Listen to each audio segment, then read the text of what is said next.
High above the Azure world, the Galactic Federation's most advanced reconnaissance vessel hung in silent observation.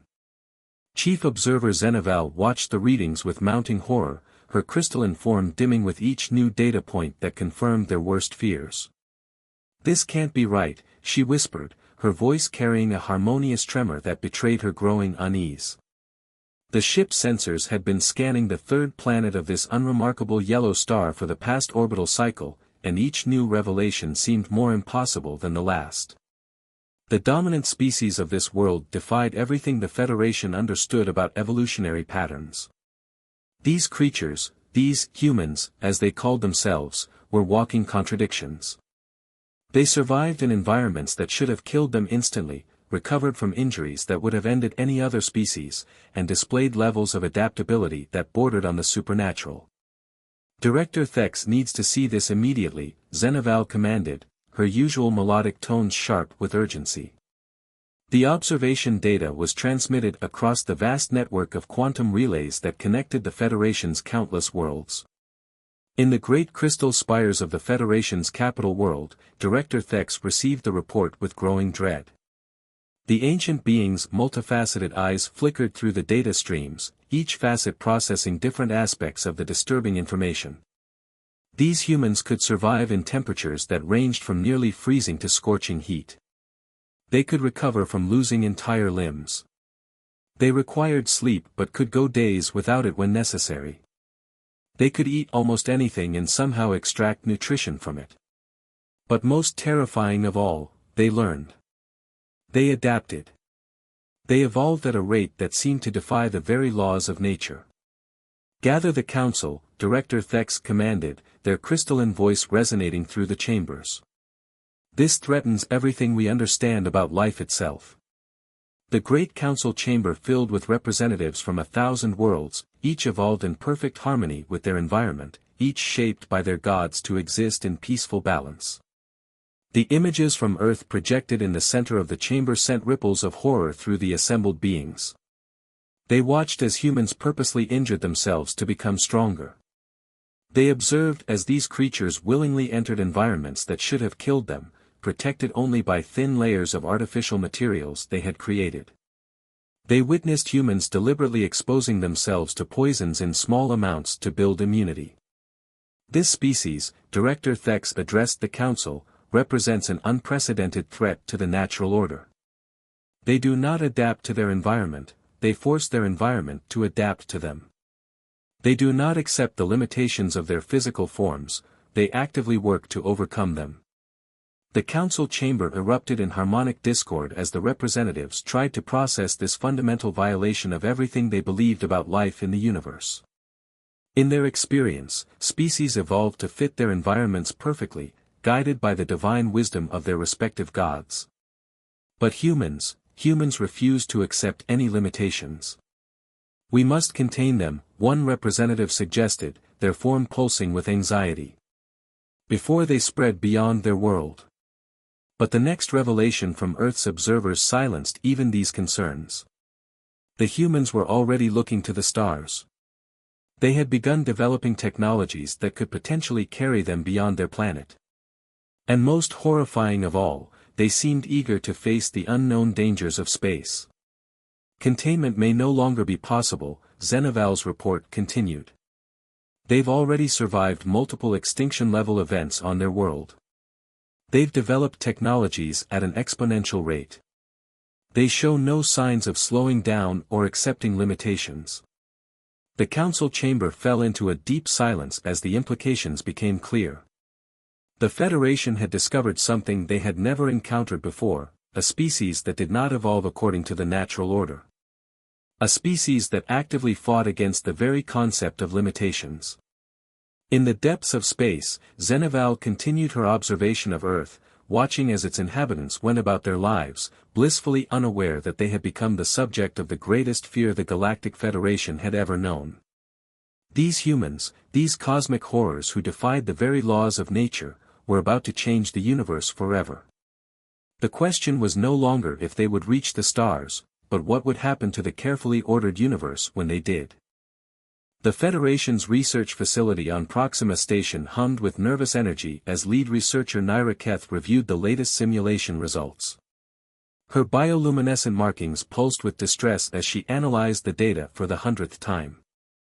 "Run it again," she ordered, her tendrils writhing with frustration.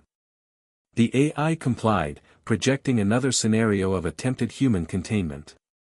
Like all the others before it, it ended in failure. The simulation showed what would happen if they tried to isolate humanity by creating an energy barrier around their solar system. Within years, the humans would not only understand the technology but would likely find a way to replicate and improve upon it. It was a pattern they'd seen repeatedly in their studies. Humans didn't just overcome obstacles, they learned from them and emerged stronger. Director Thex, Naira Keth transmitted her findings. "We've completed the containment simulations. Every scenario leads to the same conclusion. Traditional methods won't work with this species." In their private chamber, Director Thex absorbed the report with growing unease. The more they learned about humans, the more terrifying they became. The Federation had discovered that humans possessed a trait they called neuroplasticity. Their very brains could rewire themselves to learn new skills. It was as if they were designed to be unstoppable. "Show me the latest behavioral studies," Thex commanded. The holographic display filled with images that made no sense to the Federation's logical minds. Humans deliberately seeking out dangerous situations for something they called fun. Individuals pushing their bodies beyond normal limits for sports. Communities rebuilding in areas repeatedly destroyed by natural disasters, refusing to accept that some places weren't meant for habitation. But perhaps most disturbing was their response to tragedy. When disaster struck a human community, instead of accepting their fate as any rational species would, they grew stronger. They developed new technologies, created new systems, and emerged more resilient than before. "They call it, adversity breeds strength," Naira Keth explained, her voice trembling. "They actively seek out challenges. They believe suffering makes them stronger. It's unnatural." The research facility had documented countless examples of this bizarre behavior. Humans deliberately exercising until their muscles broke down, only to heal stronger. They exposed themselves to controlled amounts of radiation for medical treatment. They even had a practice called vaccination, where they intentionally introduced weakened pathogens into their bodies to build immunity. "There's more," Naira Keth continued. "We've been monitoring their information networks. They're already theorizing about concepts that took our civilization millennia to discover. They call it science fiction, but many of their imagined technologies are fundamentally sound." Director Thex's crystalline form dimmed as they processed this information. The humans weren't just adapting to their environment, they were imagining better ones and then working to make them real. It defied everything the Federation believed about the natural order of the universe. The Federation had always believed that species should accept their place in the cosmic hierarchy, living in harmony with their environment. But humans refused to accept any limitations. They treated the impossible as merely improbable, and the improbable as a challenge to be overcome. "Have you observed any weaknesses?" Thex asked, hoping for some ray of hope. "Their individual lifespans are relatively short," Naira Keth replied. "But they've turned even this into a strength. Their brief lives drive them to accomplish more in decades than most species do in centuries. They pass knowledge down through generations, each building upon the achievements of those who came before." The research team had documented how humans could learn from the experiences of others, not just their own species, but by observing any form of life. They studied how birds flew and built flying machines. They observed fish and created submarines. They were constantly learning, adapting, improving. "And their emotional responses?" Thex prompted. "Chaotic. Unpredictable. They can experience multiple, even contradictory emotions simultaneously. They form deep bonds with others, even across species lines. They show remarkable empathy, yet are capable of incredible violence. They create art that serves no practical purpose except to evoke emotional responses in others. We cannot predict them. The implications were clear. The Federation had encountered a species that didn't just break the rules, it rewrote them. A species that treated the impossible as a temporary inconvenience. A species that, despite its physical fragility, had survived everything their harsh world had thrown at them. As Naira Keth completed her report, a new alert flashed across her consciousness. The humans had just achieved another breakthrough in their space program. They were moving faster than anyone had predicted. The cosmic horror wasn't that humans were monsters, it was that they were so much more than anyone had imagined possible. And they were coming to the stars. The impossible had happened sooner than anyone in the Federation expected. A human vessel had breached interstellar space, making its way toward one of their observation outposts near Alpha Centauri. The ship was crewed by Federation standards, but its very existence defied their predictions. Humanity wasn't supposed to achieve interstellar travel for at least another century. First Contact Specialist Raven stood at her post aboard the Federation diplomatic vessel, Starweaver, her iridescent scales shifting colors with anxiety. The human ship had responded to their communication attempts with surprising calm, as if meeting alien life was something they did every day. "This is Captain Jasmine Patel of the Earth vessel, Horizon Breaker," the transmission came through. "We come in peace and seek diplomatic relations." The humans had even managed to decode and adapt to Federation communication protocols within hours of first contact. It should have taken months. The crew of the Starweaver watched in a mixture of fascination and horror as the human ship maneuvered with unexpected precision for such primitive technology. "We've been watching you for some time," Raven transmitted back, following the carefully prepared first contact protocols. "Your species is unique." The human captain's response came with what their cultural experts identified as laughter, a sound that sent shivers through the Federation crew. "Well, that's one way to put it. We figured someone was watching. You weren't as stealthy as you thought." They had known. Somehow, despite the Federation's advanced cloaking technology, the humans had detected their presence. Director Thex, monitoring the situation from the capital, felt their crystalline form crack slightly with stress. The diplomatic meeting that followed defied all expectations. The humans weren't intimidated by the advanced technology surrounding them. Instead, they were fascinated, asking questions that revealed an uncomfortable level of understanding. They didn't worship the Federation members as gods, as more primitive species often did.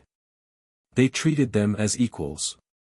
"Your biological adaptation capabilities are remarkable," Captain Patel commented during the cultural exchange, examining a Federation environmental suit.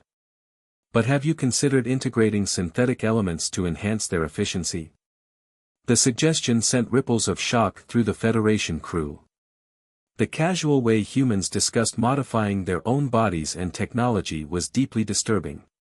They seemed to view everything, even their own forms, as works in progress, constantly seeking improvement. But the true paradigm shift came during the medical exchange. The Federation's doctors were horrified to learn about human medical practices, surgical procedures where they deliberately cut open bodies to repair them, artificial organs, and even experimental genetic modifications. "You mean you've never tried to improve upon your original form?" Captain Patel asked, genuinely surprised. "But why accept limitations you can overcome?" The question struck at the very heart of the Federation's philosophy. For them, accepting one's place in the natural order was the foundation of civilization. The humans' constant drive to exceed their limitations wasn't just unusual, it was revolutionary. As news of the contact spread through Federation space, panic began to set in. Human ideas were dangerous, they challenged everything the Federation believed about the universe. Some younger members of various species were already beginning to ask uncomfortable questions, inspired by human thinking. "They're like a virus," one council member warned during an emergency session. "Their ideas spread, infecting others with their restless ambition." Yet even as the Federation grappled with the implications of human contact, humanity was already moving forward. They established diplomatic relations with surprising skill, navigating the complex web of interstellar politics with remarkable adaptability. They offered technological and cultural exchanges, each revelation about their capabilities more disturbing than the last. Most troubling was their reaction to learning about the Federation's fears. Rather than being offended, they seemed to find it amusing. Evolution isn't just about adapting to your environment, Captain Patel explained during one tense meeting. Sometimes it's about adapting your environment to you. And sometimes, it's about becoming something entirely new. As the first days of contact turned into weeks, the Federation began to realize that they couldn't stop what was coming. Humanity wasn't just reaching for the stars, they were going to change them. Their drive to explore, to improve, to overcome every obstacle wasn't just a quirk of their species. It was a force that would reshape the galaxy. The cosmic horror that the Federation had feared wasn't that humans would destroy them, it was that humans would transform them.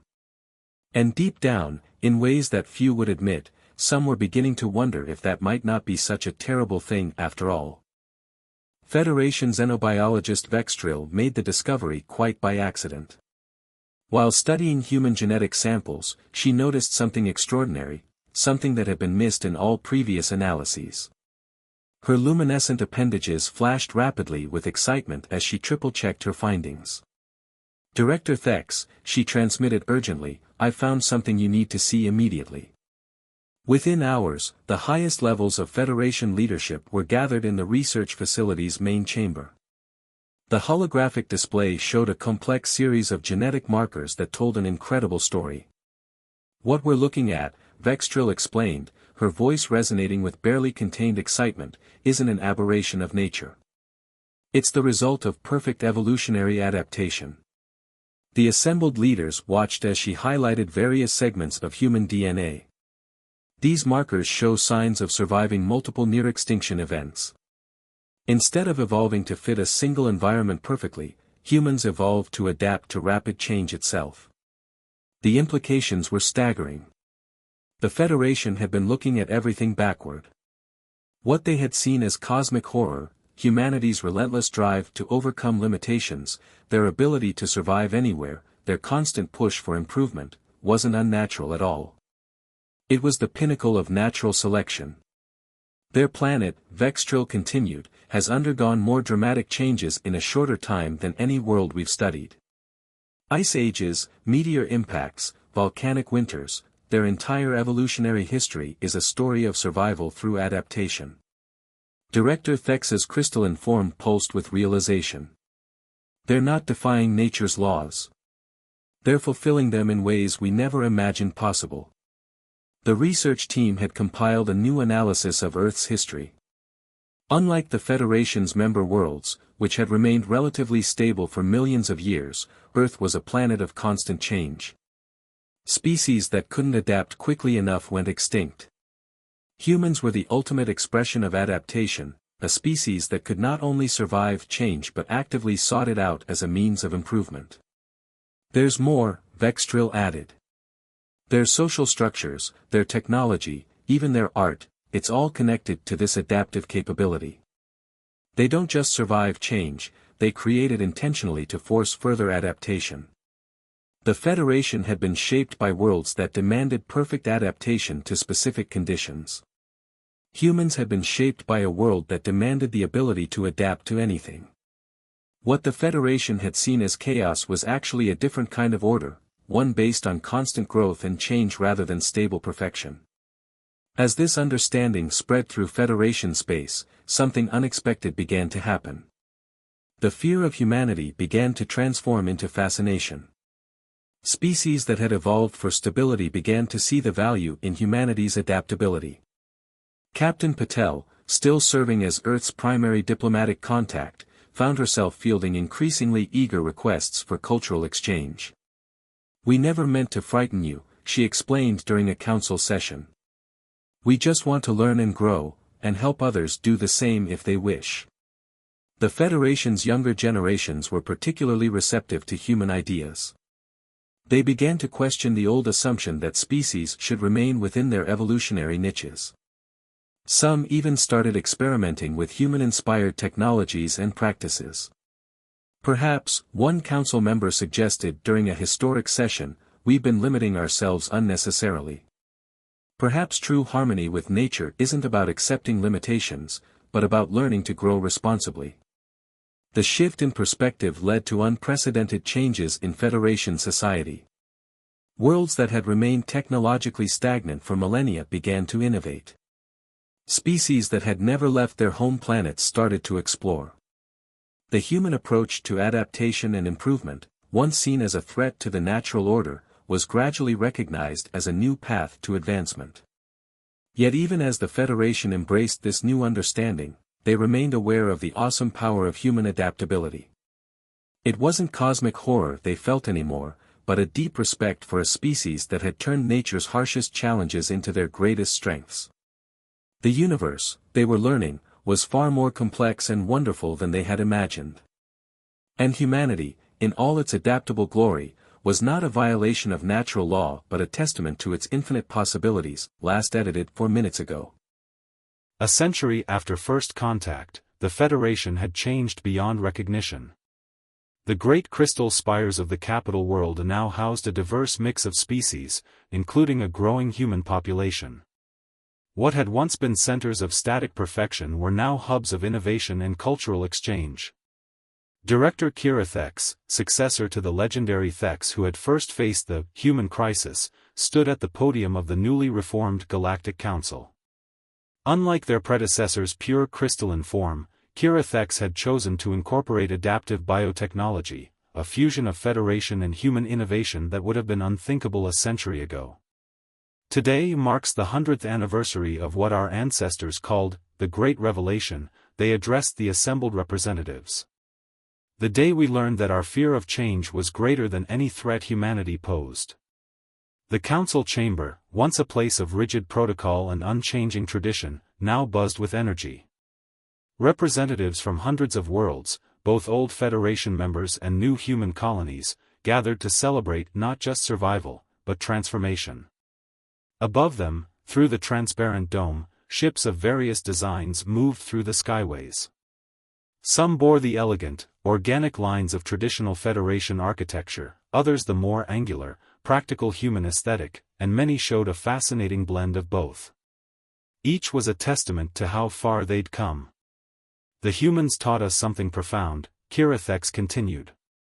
That adaptation isn't just about surviving change, it's about embracing it as an opportunity for growth. Federation worlds that had once lived in carefully maintained stasis now thrived in dynamic equilibrium.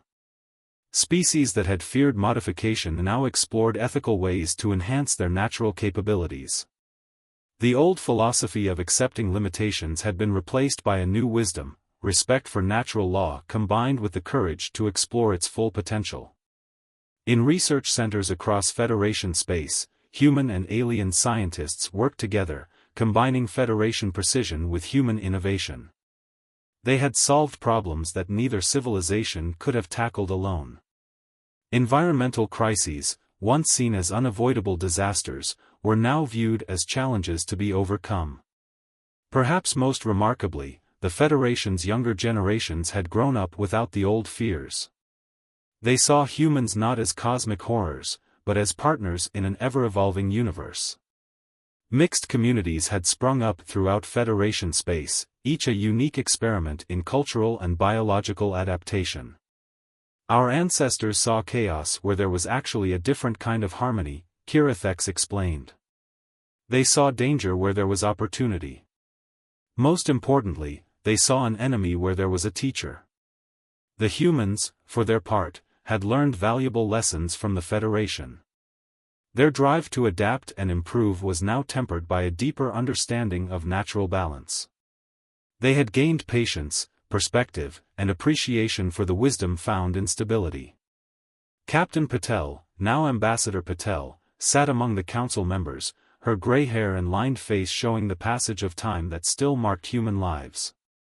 She had seen the Federation transform from a society that feared change to one that embraced it. Her grandchildren now played with the offspring of species that had once viewed humans as abominations. The universe, she often said, is too vast and wonderful to be afraid of difference. The only real horror is the opportunity we miss when we let fear guide us. As the ceremony concluded, a new initiative was announced, the establishment of the Adaptive Innovation Institute, a place where all species could learn from each other's strengths. It would stand as a symbol of how far they'd come from those first fearful days of contact. Outside the council chamber, in the gardens that mixed earth plants with Federation flora, a group of children played. Some had crystalline skin that sparkled in the sunlight, others bore more traditional human features, and many showed characteristics of both. They were the future, a future that neither humanity nor the Federation could have imagined alone. The cosmic horror that the Federation had once feared had transformed into something beautiful, a testament to the universe's infinite capacity for growth and change. What they had seen as a nightmare had become a dream of possibilities, a dawn of new potential. And somewhere, on distant worlds yet unexplored, other civilizations waited to join this grand experiment in adaptation and growth. The stars, once a source of fear, now beckoned with promise. The dawn of a new age had truly begun.